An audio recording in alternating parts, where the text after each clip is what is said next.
السلام علیکم ورحمۃ اللہ وبرکاتہ۔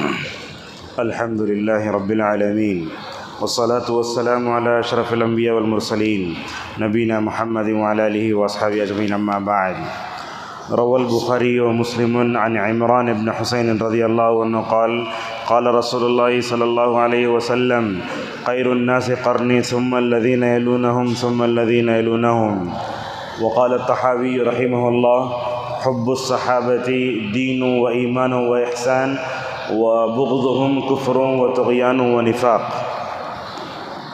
معزز حاضرین، نیک ہم لوگوں کو کیسے بننا چاہیے، اس بارے میں گفتگو ہم کر رہے ہیں مسلسل۔ آج کے درس میں ہم آپ کے سامنے بتائیں گے، اگر ہم اپنے آپ کو نیک بنانا چاہتے ہیں تو امت کے سب سے نیک طبقے صحابہ کو آئیڈیل بنانا چاہیے۔ ہم نے جو حدیث پڑھی، حضرت عمران بن حسین رضی اللہ عنہ بڑے جلیل القدر صحابی، ان کے بارے میں ایک بات یاد رکھیے، یہ وہ صحابی تھے جن کو فرشتے سلام کرتے تھے، ماشاءاللہ اتنے بڑے خوبصورت صحابی تھے۔ ایک مرتبہ انہوں نے وہ داغنے کا علاج، کینسر وغیرہ ہوتا ہے تو کیمو کے ذریعے علاج کرایا جاتا ہے، تو انہوں نے ایک مرتبہ وہ داغنے کے ذریعے علاج کرا لیا تھا۔ فرشتوں نے سلام کرنا چھوڑ دیا تو نبی کریم صلی اللہ علیہ وسلم نے جا کر شکایت کی، یا رسول اللہ، میں فرشتوں کے سلام کی آواز کو سنتا تھا، اس سے محروم ہو گیا ہوں میں۔ تو اللہ کے نبی نے عمران سے کہا، عمران استغفار کرو۔ استغفار کرنے کے بعد ماشاءاللہ وہ خصوصیت دوبارہ لوٹ آئی۔ جب ان کے انتقال کا وقت قریب آیا تو وہ کہتے ہیں، کبھی سر کے پاس سے سلام کی آواز آتی ہے تو کبھی پیر کے پاس سے سلام کی آواز آتی ہے۔ اور یہی عمران بن حسین رضی اللہ عنہ ہیں، 30 سال تک بواسیر کی بیماری میں مبتلا رہے۔ سمجھے، بواسیر کتنے سال؟ 30 سال۔ اللہ کی نبی ان کے پاس جاتے، بولتے عمران کھڑے ہو کر نماز پڑھو تو پڑھو، اگر نہ ہو سکے تو بیٹھ کر نہیں تو اشارے سے، اگر اشارے سے نہیں تو لیٹ کر نماز پڑھو۔ عمران کہتے ہیں، زندگی میں ماشاءاللہ رسول اللہ صلی اللہ علیہ وسلم کی نصیحت کے بعد میں نے کوئی نماز نہیں چھوڑی۔ تو یہ راوی حدیث کو کہتے ہیں کہ اللہ کے نبی صلی اللہ علیہ وسلم نے فرمایا، دنیا میں سب سے بہترین زمانہ میرا زمانہ ہے، نبی کا۔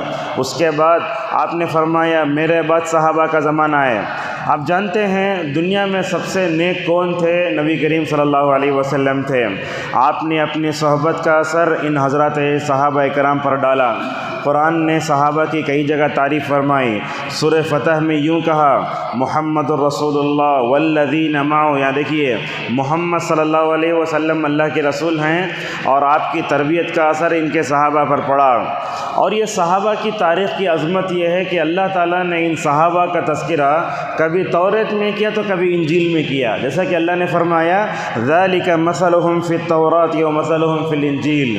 اس مجلس میں حفاظ بھی ہیں، علماء بھی ہیں، ہم ان سے ایک بات یہ کہنا چاہیں گے، آیت کو پڑھتے ہوئے یہاں وقف کرنا، ذالک مثلہم فی التوراۃ، وہاں سے پھر پڑھنا، وَمَثَلُهُمْ فِي الْإِنْجِيلِ كَزَرْعٍ أَخْرَجَ شَطْأَهُ۔ اکثر لوگ ملا کے پڑھتے ہیں، ایسی بات نہیں ہے، ان کی مثال توریت میں بھی ہے، ان کی مثال انجیل میں بھی ہے۔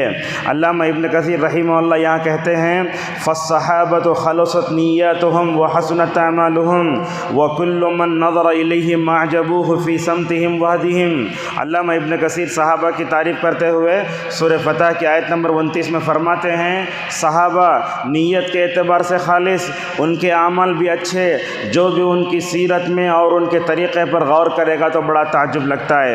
امام مالک رحمہ اللہ کیا بات کہتے ہیں، دیکھو، بلغنی ان النصارى كانوا اذا رأوا الصحابة الذين فتحوا الشام يقولون والله ان هؤلاء خير من الحواريين فيما بلغنا۔ آپ جانتے ہیں حضرت عیسیٰ پر ایمان لانے والے بھی تھے جن کو قرآن نے حواری کہا، سورہ صف میں ذکر ہے۔ تو اصل میں کیا ہے، کرسچنوں نے، یہ نصارہ نے صحابہ کو دیکھا۔ صحابہ کو کب دیکھا؟ جب صحابہ کرام شام کو فتح کرنے گئے تھے۔ بڑی تاریخی حقیقت ہے اس جملے میں۔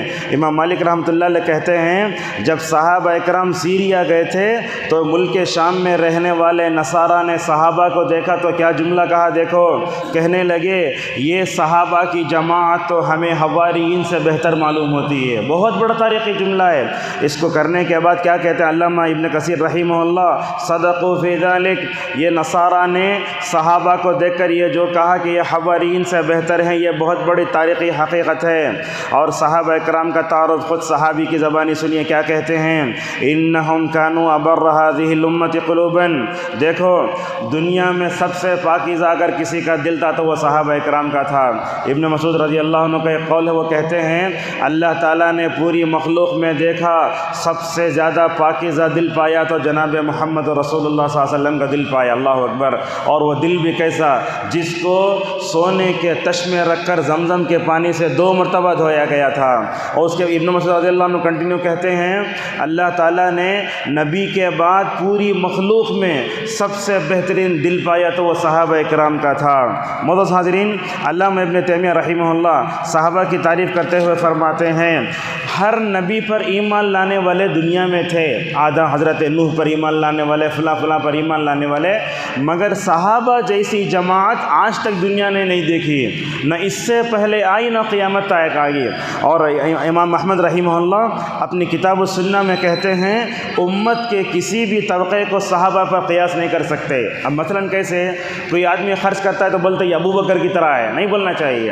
اگر کوئی آدمی غیرت مند بولے عمر رکھتا ہے، نہیں، صحابہ کرام کا درجہ تو اتنا بڑا ہے، آپ نے فرمایا اگر تم احد پہاڑ کے برابر سونا بھی خرچ کرو یا آدھے احد کے بڑا پہاڑ کے برابر بھی سونا خرچ کرو، تم جو ہے ان کے مرتبے کو نہیں پہنچ سکتے۔ جب دنیا میں اولیاء کی بات آتی ہے ہمارے ذہن میں بندہ نواز آتے، اجمیر آتے، فلاں آتے، ابو نو آتے، لیکن ہم وہاں تک نہیں پہنچتے۔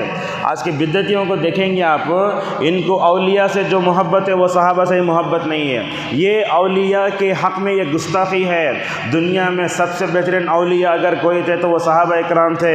ابن عثیمین رحمہ اللہ نے کہا دنیا میں سب سے افضل اللہ تبارک و تعالیٰ کے نبی اور رسول ہوتے ہیں، ان نبیوں اور رسولوں کے بعد دنیا میں اگر کوئی افضل ہے تو وہ حضرات صحابہ اکرام ہیں۔ معزز حاضرین، صحابہ اکرام کے لیے سب سے بڑی سند اللہ نے جو قرآن میں ذکر کی ہے وہ رضی اللہ عنہم ورضوا عنہ، اللہ جس سے راضی ہو جائے اس سے بڑی کیا دنیا میں خوشخبری ہو سکتی ہے۔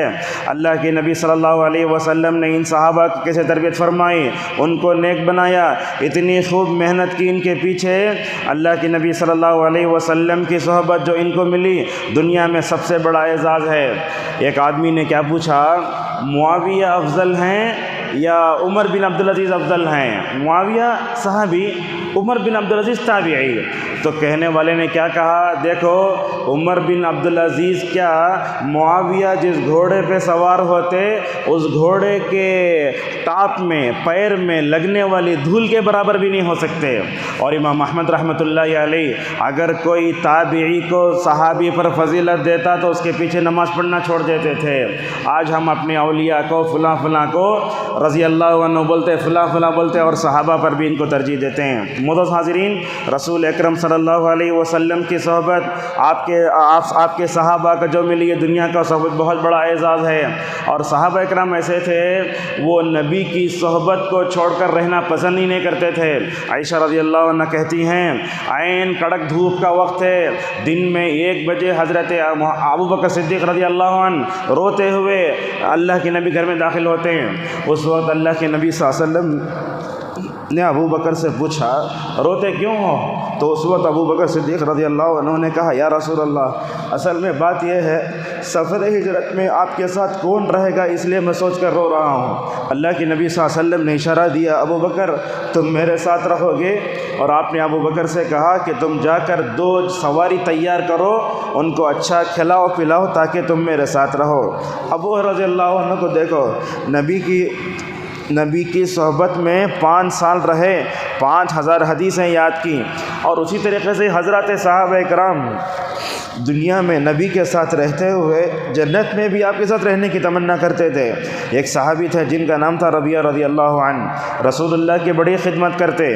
ایک دن اللہ کے نبی نے ربیعہ سے کہا اے ربیعہ تم کو کیا چاہیے؟ تو ربیعہ نے کیا کہا، یا رسول اللہ آپ نے تو دنیا میں مجھے اپنے ساتھ رکھا، میں جنت میں آپ کے ساتھ رہنا چاہتا ہوں۔ تو اتنا کہا تو اللہ کے نبی صلی اللہ علیہ وسلم سے پوچھنے لگے یا رسول اللہ دنیا میں آپ کی رفاقت اور معیت ملی، آخرت میں ملے گی، تو مجھے کیا کرنا چاہیے؟ تو آپ نے فرمایا فَاعِنِّي عَلَىٰ نَفْسِكَ بِكَثْرَةِ السُّجُودِ، کہا کہ تم زیادہ نفل نماز پڑھو گے تو تمہیں جنت میں میرے نبی رفیق رفاقت معلوم ہوگی۔ ایک آدمی نبی کریم صلی اللہ علیہ وسلم سے آ کر کہنے لگے یا رسول اللہ قیامت کب ہے؟ تو آپ نے فرمایا، آپ نے پوچھا ان سے تم نے کیا تیار کیا ہے؟ تو کہنے لگے یا رسول اللہ میں آپ سے محبت کرتا ہوں۔ تو اللہ کی نبی نے فرمایا آدمی جس کے ساتھ محبت کرے گا اس ساتھ اٹھایا جائے گا۔ حضرت انس رضی اللہ عنہ کہتے ہیں یہ جملہ سن کر اہل مدینہ اتنا خوش ہوئے کبھی خوش نہیں ہوئے۔ انس خود کہتے ہیں یہ حدیث سن کر اتنی خوشی ہوئی مجھے، میں نبی کے ساتھ جنت میں رہوں گا اور میں ابو بکر و عمر کے ساتھ جنت میں رہوں گا، اگرچہ میرا عمل ابو بکر و عمر جیسا نہیں ہے پھر بھی ان کے ساتھ رہوں گا۔ اور صحابہ جب بھی اللہ کے نبی صلی اللہ علیہ وسلم کو ایک دن بھی نیک دیکھتے تو بے قرار ہو جاتے ہیں۔ روایتوں میں آتا ہے ایک صحابی کہتے ہیں جب میں اپنے گھر میں ہوتا ہوں تو کبھی سوچتا ہوں آج دنیا میں نبی صلی اللہ علیہ وسلم کو تو ہم دیکھ لیتے، لیکن نبی جب جنت میں چلے جائیں گے، مقام محمود جنت کا سب سے اونچا درجہ ہے، وہاں چلے جائیں گے، یا رسول اللہ آپ سے جنت میں ملاقات ہوگی یا نہیں؟ آپ کو جب تک میں نہیں دیکھتا اس وقت مجھے تڑپ آتی ہے۔ تو اللہ کے نبی صلی اللہ علیہ وسلم کے پاس جاتے ہیں تو اس موقع پر یہ آیت اترتی ہے جو لوگ اللہ اور اس کے رسول کی اطاعت کرتے ہیں ایسے لوگوں کو نبیوں کے ساتھ صدیقین، شہداء اور صالحین سے اٹھایا جائے گا۔ ابھی جو واقعہ ذکر کر رہا ہے یہ تو اور رلا دیتا ہے۔